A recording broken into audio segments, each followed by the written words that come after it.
Feelings that cannot be described, but are known to everyone who has experienced them. Allah is certainly perfect in every way. A remarkable yearning is evoked by sights of Allah's sacred house. Allah, the Most Exalted, said, "And you are to complete Hajj and Umrah for Allah."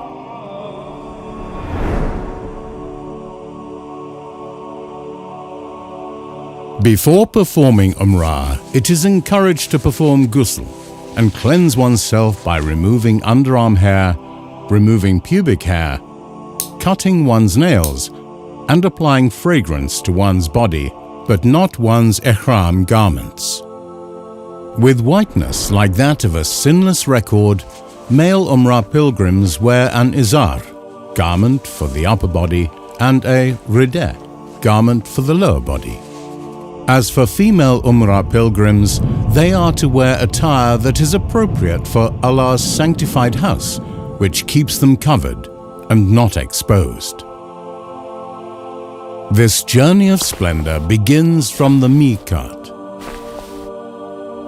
On the way to Mecca, every Umrah pilgrim passes a Miqat point along their route of travel.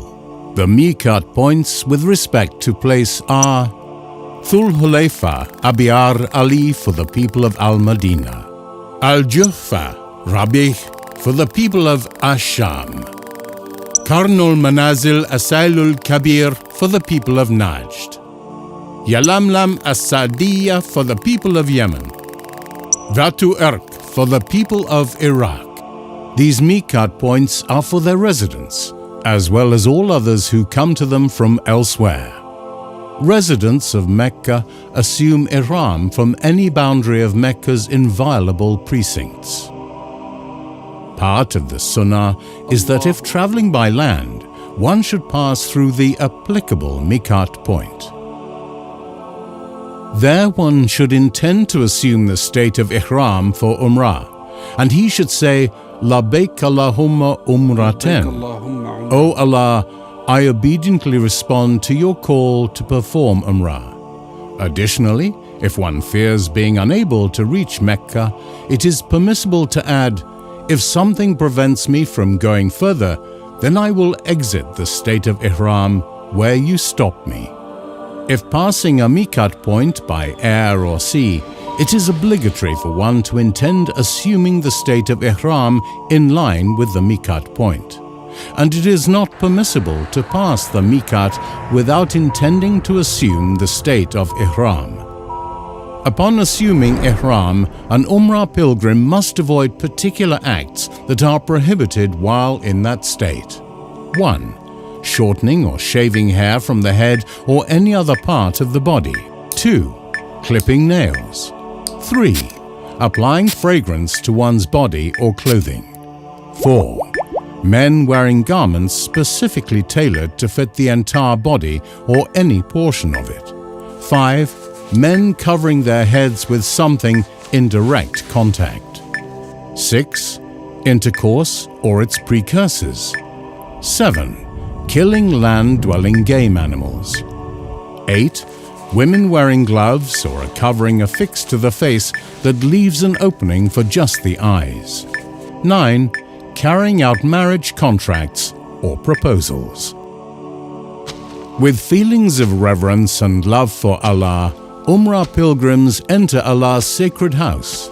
One is to enter with the right foot first and supplicate, O Allah, grant commendation and protection to the Messenger of Allah. I seek refuge with Allah, the Most Magnificent, with His noble face, and with His eternal dominance against Shaitan the outcast. O Allah, I implore you to open for me the gates to your mercy. Upon seeing the Kaaba, one stops saying the Talbiyah,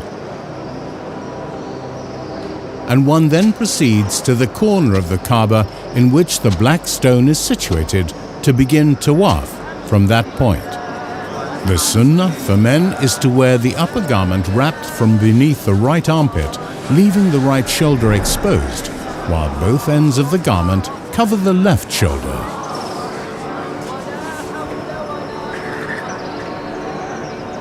One then begins tawaf in line with the black stone corner, gesturing towards it with the hand and saying, Allahu Akbar, Allah is the greatest. It is part of the sunnah to touch or kiss the black stone so long as doing that does not involve harming anyone. If unable, one may touch it with a stick or something similar and then kiss that item. If one is unable to touch or kiss the black stone, but he gestures towards it, he is not to kiss what he gestured towards it with. For tawaf to be valid, one must be clean of both major and lesser forms of hadath, intangible impurity. This is because tawaf is similar to prayer, though it is permissible to speak during tawaf. One begins tawaf from the black stone and makes 7 complete circuits until he eventually ends at the black stone as well. While performing tawaf, a Muslim is to remain occupied with mentioning Allah and supplicating Him, and is to avoid arguments, disputes, or joking around. The setting is one of much importance, in which misdeeds are forgiven. People attain salvation from the hellfire, and their righteous deeds are raised to Allah. It is part of the sunnah for men to walk at a brisk pace with short steps during the first 3 circuits of tawaf, as best able, and doing so is not prescribed for women. When passing the Yemeni corner of the Kaaba, one is to touch it with the right hand if able, without kissing it. If difficult to touch the Yemeni corner, one should refrain from touching it and proceed in performing tawaf without gesturing towards it or saying Allahu Akbar. It is part of the sunnah to say the following while between the Yemeni corner and the black stone corner.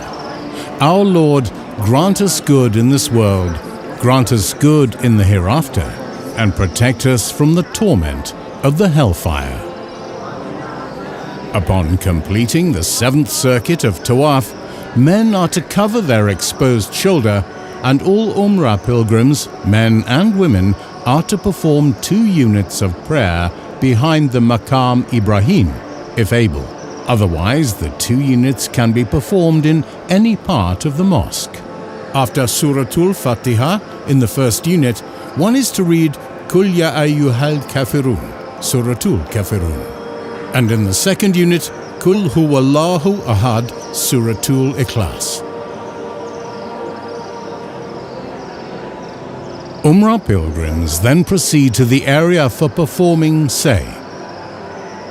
It is encouraged to drink some Zamzam water while making one's way there.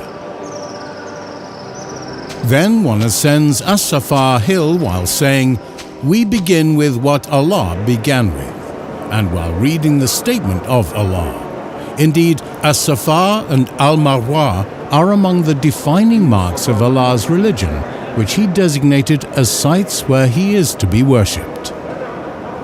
One then faces the Kaaba direction, praises Allah, declares His perfection, and supplicates Him by saying, There is none worthy of worship except Allah alone, without any partner.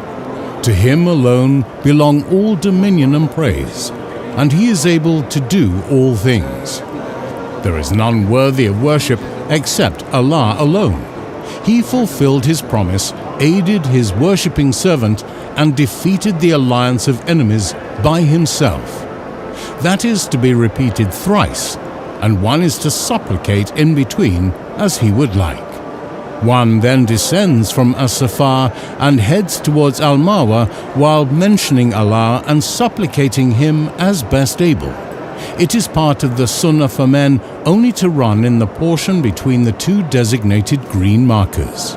Upon reaching Al-Marwa, one supplicates just as was done on As-Safa, without reading the aforementioned passage of the Quran.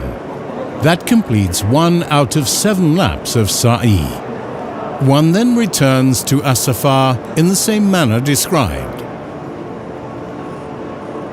Each trip from As-Safa to Al-Marwa or from Al-Marwa to As-Safa counts as 1 lap.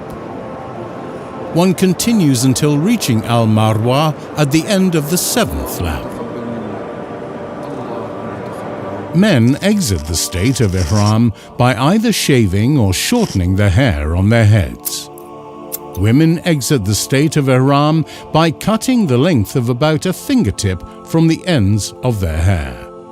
After exiting Ihram, the acts that were impermissible while in that state return to being permissible. After shaving or shortening the hair on the head, Umrah is completed. It was not narrated that the Prophet, may Allah grant him commendation and protection, performed 2 units of prayer after concluding Umrah. Dear Umrah pilgrims, you have come from distant lands and undertaken a tiring journey. Therefore, strive to perform Umrah in compliance with the guidance of the Prophet, may Allah grant him commendation and protection, and devote yourselves to Allah while hoping that He accepts your Umrah.